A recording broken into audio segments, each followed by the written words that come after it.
कृषि कानूनों पर सरकार को सद्बुद्धि के लिए नोएडा में किसानों ने किया हवन, मेरठ एक्सप्रेसवे पर लगा जाम। प्रदर्शनों में भारी भीड़ के बाद भी नहीं हो रही है कोरोना टेस्टिंग, दिल्ली बॉर्डरों पर जमा है लोग।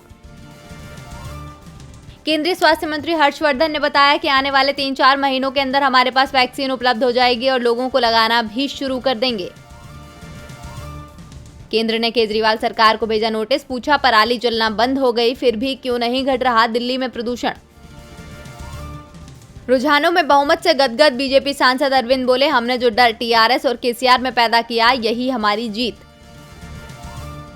कमल हासन ने तमिलनाडु में आरटी-पीसीआर की कीमतों पर उठाए सवाल, कहा तमिलनाडु सरकार कोविड-19 के लिए reverse transcription polymerase chain reaction test की कीमत को कम क्यों नहीं कर रही है। इसकी कीमत 3000 रुपए है।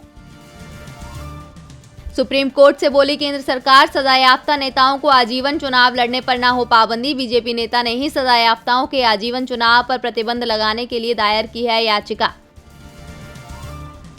प्रशांत भूषण केस के बाद अटॉर्नी जनरल को मिली 18 अवमानना याचिकाएं, कुणाल कामरा और स्वरा भास्कर सहित कई को राहत भी मिली।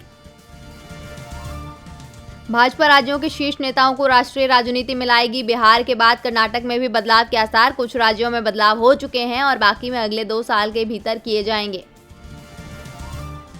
कुलभूषण मामले में पाक की नापाक हरकत, दूसरे केस से जोड़ने की कर रहा कोशिश, पाकिस्तान के सत्ता प्रतिष्ठान के दबाव के तहत उठाया गया कदम।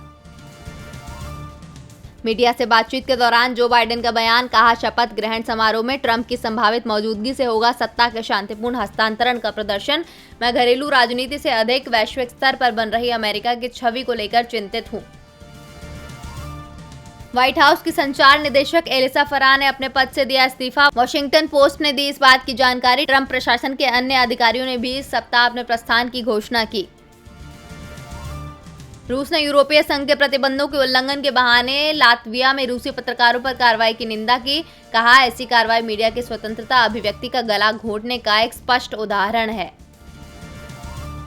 2030 तक ग्रीन हाउस उत्सर्जन में 68% कटौती करेगा ब्रिटेन। संयुक्त राष्ट्र, ब्रिटेन और फ्रांस के प्रयोजना में 12 दिसंबर को ऑनलाइन क्लाइमेट एम्बिशन समिट से पहले की जाएगी कटौती। शुक्रवार को इसकी घोषणा कर सकते हैं प्रधानमंत्री बोरिस जॉनसन।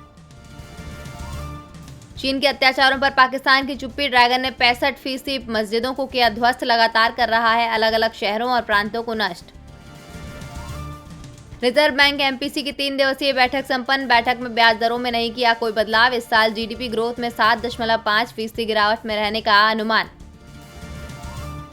कारोबारी गतिविधियों में दूसरे महीने भी तेजी, 9 माह में पहली बार बढ़ा रोजगार। लॉकडाउन में राहत के बाद तेजी से बढ़ी है मांग। पीएमआई पर 54.1 से ऊपर का आंकड़ा दर्शाता है कारोबार में मजबूत वृद्धि। कंगना के ट्वीट पर हंगामा, कंगना के खिलाफ दिल्ली सिख गुरुद्वारा के एक सदस्य ने लीगल नोटिस किया जारी। सिख गुरुद्वारा कमेटी ने बिना शर्त माफी मांगने की मांग की।